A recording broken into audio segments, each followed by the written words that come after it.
Okay. Well, hello everyone. Welcome to the 2012 Pennsylvania State Atheist Humanist Conference.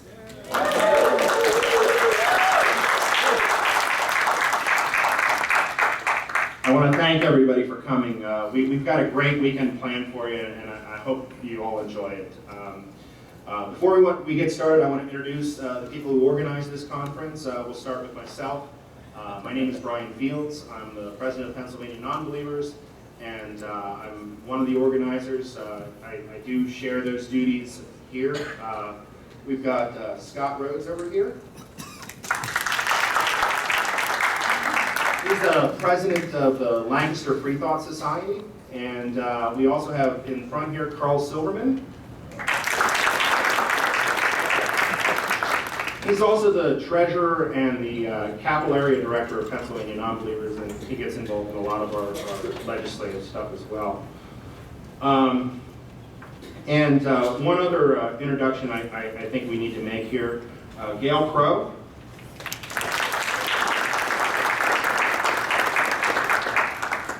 Gail is our volunteer coordinator. If you're here and you haven't already volunteered to help out with the conference, I'm sure Gail can put you to work. So feel free to see her, and even at this late date, I'm sure she can find slots. So please, any help we can get is greatly appreciated. This conference is the culmination of a lot of work by a lot of people.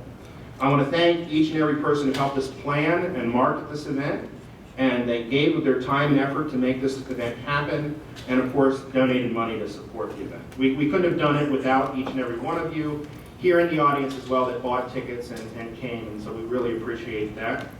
And so why do we do this event? Why meet here in Harrisburg, Pennsylvania? Well, aside from the fascinating speakers you're going to hear this weekend, there's an active effort by several legislators in Pennsylvania to weaken the separation of church and state. Legislation like the Year of the Bible is the tip of the iceberg. Just the other day, there was a proposal in the Education Committee in the state legislature to weaken the protection that children receive with daycare regulations. HB 2504 would have allowed religious institutions to be monitored under different rules than secular institutions. Luckily for everyone, that bill died in committee. The Secular Coalition for America had a little bit to do with that, and we all owe them a great debt of gratitude for helping out with that. I mean, it's not the only bill. We've seen some other ones coming up recently. So you know, there is an active effort to institute or to get religious ideas into laws, and so we have to work to educate legislators. And to educate each other about what's going on and be aware of what's going on. In the state of Pennsylvania, we have a bunch of grassroots organizations all over the state, but we still have many areas of the state where no such organizations exist. It's our goal here this weekend to explore ways we can work together to improve the relationships between our organizations and encourage other organizations to grow. We'll also hear from several national organizations that are dedicated to helping us in these missions. Organizations like the Freedom from Religion Foundation, the Secular Coalition for America, American Atheists, and many others are here to give support. I also want to announce for those of you who don't know that Scott Rhodes and I have been working to establish a coalition of Pennsylvania state groups. We've been reaching out over the last few months to try and establish a communication network, and if you're involved in running a group and have never heard of us, please see me or Scott this weekend. Lastly, tomorrow there's going to be a signing ceremony for the formation of the Secular Coalition for Pennsylvania just before Justin Vicule's talk right here in the main hall. Justin and I have been both tapped to be co-chairs of the state chapter of the Secular Coalition for Pennsylvania, and that will be made official tomorrow. Before we move on to other speakers, I need to mention a speaker who could not be here today. Margaret Downey founded the Free Thought Society, an educational organization advocating the separation of church and state, freedom of and from religion, freedom of expression, and freedom of choice. As a freelance journalist and a public speaker, Margaret pursues stories of discrimination, choice in dying, humanitarian lifestyles, living as a secularist, atheism, and family planning. Unfortunately, Margaret couldn't be here because of a prior commitment to working with a research project to further the scientific understanding of the value of stem cells. However, she did send us a statement to share here with everyone today. She says, please enjoy your visit to Harrisburg, Pennsylvania, everyone. Remember to cross off the words "In God We Trust" whenever you use paper currency in the state capitol. Convey to as many people as possible that we refuse to circulate government-endorsed religious statements. If you have time to be more active in conveying the message of separation of religion and government, please volunteer. And if you want to cross off more offensive statements on currency, please donate often. I do have a few announcements. First, it's my regret to mention that S.B. Morgaine and Jamila Beg were not able to make it this weekend. We've been lucky enough, though, to be able to add a few speakers to take their place. Timothy, I'm sorry, I forget how to pronounce your last name already. Okay, just say however you want. Havner? Is it Havner? Havener, I'm sorry. And Holly Hartman. Timothy is a pastor's son with a fascinating story to tell. Holly leads the Smart Recovery Group for Camp Hill, a group dedicated to helping people through addiction using modern scientific methods. In our announcements, we mentioned in the program, we mentioned that volunteers would have the word volunteer on their badges.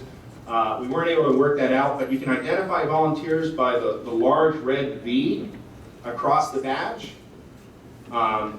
If you have any issues with the conference, they're your first people to talk to, and they can direct you to the right place.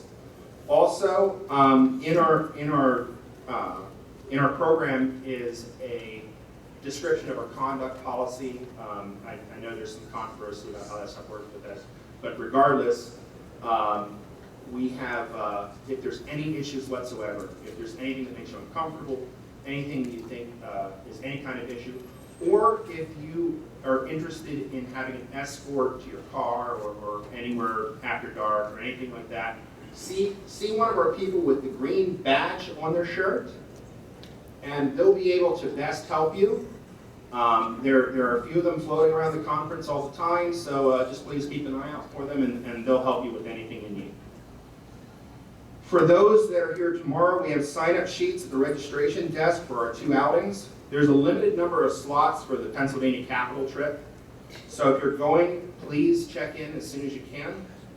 Also, there is a sheet out there for the trip to the Red Mass. If anybody's interested, please understand we're not providing transportation for that, so you would need to either carpool with someone or drive down there. But we do have time, so if you do go down to that trip, you should be able to make it back before the afternoon programs resume after lunch.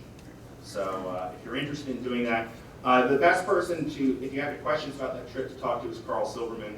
I don't know where he disappeared to, but there he is, over there. Okay, so, and I will be personally leading the trip over to the Pennsylvania Capitol tomorrow as well. So if you have any questions about it, please see me. And in the program is the times for meeting for all of that. Also, I know it's been mentioned that there is a debate on Tuesday between Dinesh D'Souza and Dan Barker. Those tickets are sold out, but we have come into our possession 5 tickets to that event. If you're interested in getting a ticket, there is a silent auction out on the registration table. So, and the top 5 bidders on that auction will receive those tickets. So, enjoy yourselves and bid often. All right. So it's time to move on to our first speaker. Just to say, you know, it's common for events like these to invite the local government in to welcome people to the city. And for atheist humanist groups, usually those invitations tend to go unanswered. It's a regrettable circumstance that I hope changes as we become more accepted in society. But I'm pleased to say that for Harrisburg that this is not the case. Mayor Linda Thompson graciously accepted our invitation to come speak to us, and I'd like to ask everyone to give a warm welcome to her.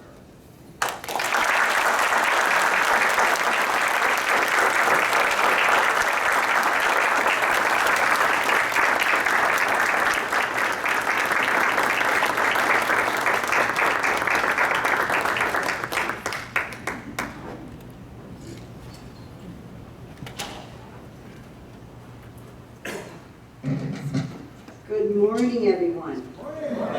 It's another great day in the city of Harrisburg, and I see we're still open for business. I am pleasantly pleased to hear that I am the first.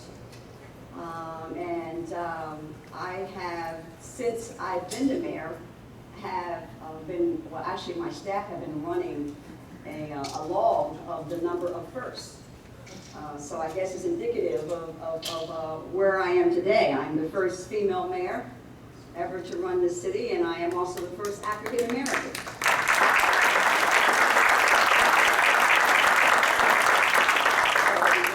It's another confirmation that I'm on par with my destiny, because I've been at a number of military events, and they've told me I was the first mayor ever to attend some of their events. So I am glad I'm on par with making history.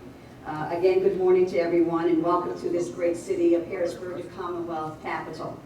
I am welcome, and I welcome all the members and guests of the Pennsylvania Non-Believers for this special Pennsylvania State Atheist Humanist Conference.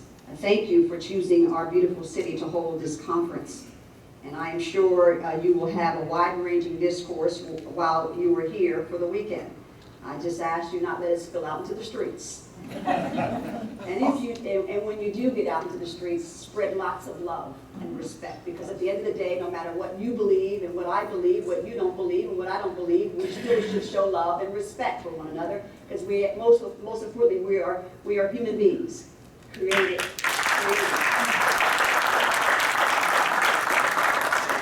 I say created by God, and you say something different, and that's okay too.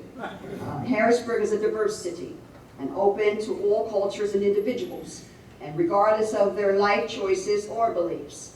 We have one of the largest and most active LGBT communities in the state. Both the LGBT Center and the LGBT Chamber of Commerce are located in the city of Harrisburg. We are a tolerant and humane community, and we are also the political center of the Commonwealth.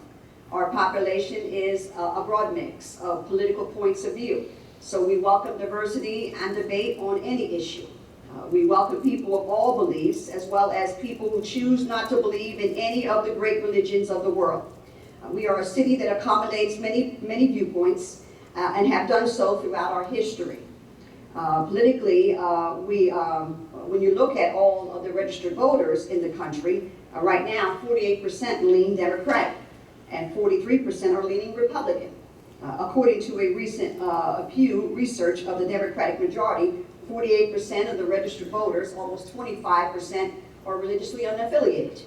On the Republican-leaning side, about 11% are religiously unaffiliated.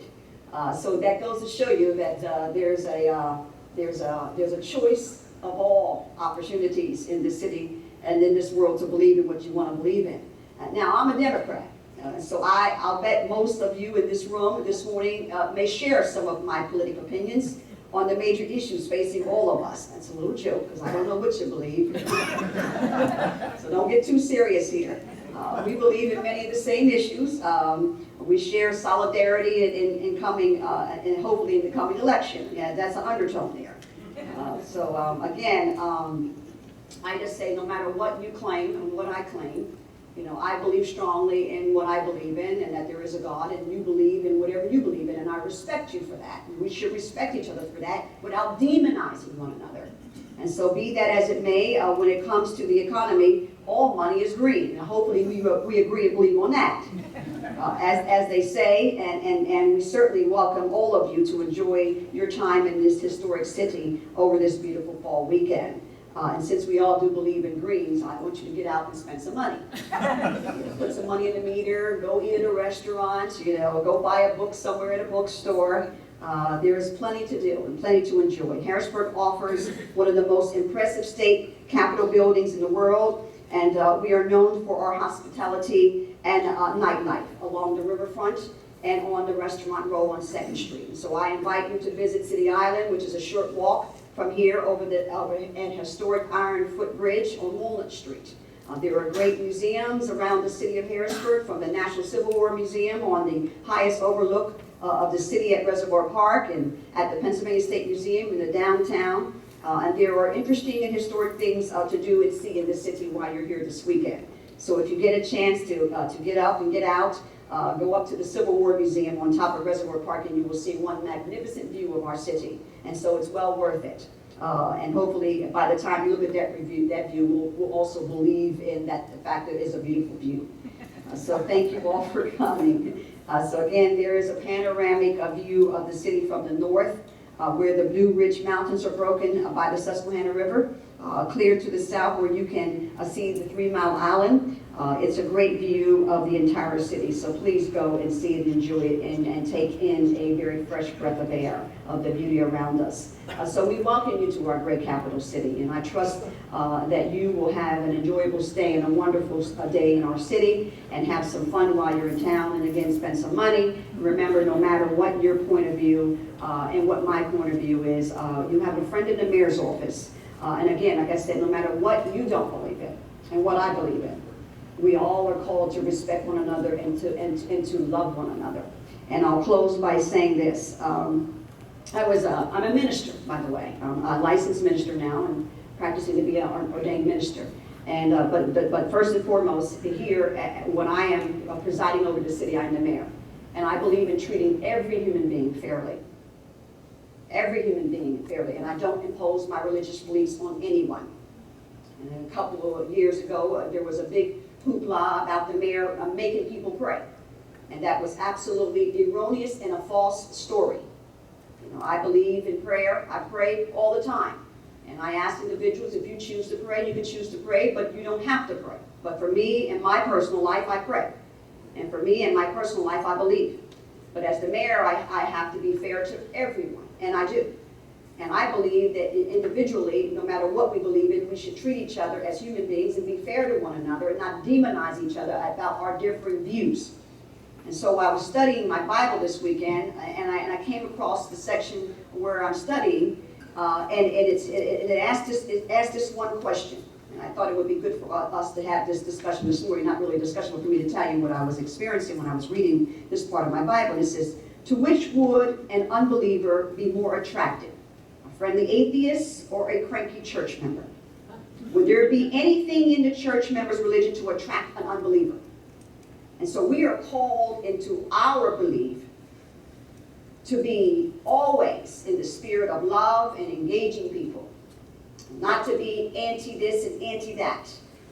And so I wanted to state it clearly that the reporter asked me this morning, since you are a devout Christian, why are you here today? Well, first of all, I'm the mayor, and I am to embrace all people. And most importantly, as a Christian, I am taught to do that as well. I am to love. I'm called to love as a Christian, and not to hate, and not to divide you because you believe in something contrary to me. And so that's why I'm here today. And so I say to you today that when you're out there, just constantly be a kind atheist. Constantly love. Because you never know who's looking at your life and who would be interested in becoming a member of whoever you are. Because at the end of the day, we are all called to love one another and to respect one another, no matter what our beliefs are. And so I say to you today, spread some love, be kind, so that at the end of the day, no matter what you believe in, people will be willing to come up to you and help someone out. God bless all of you. Thank you very much for allowing me to come.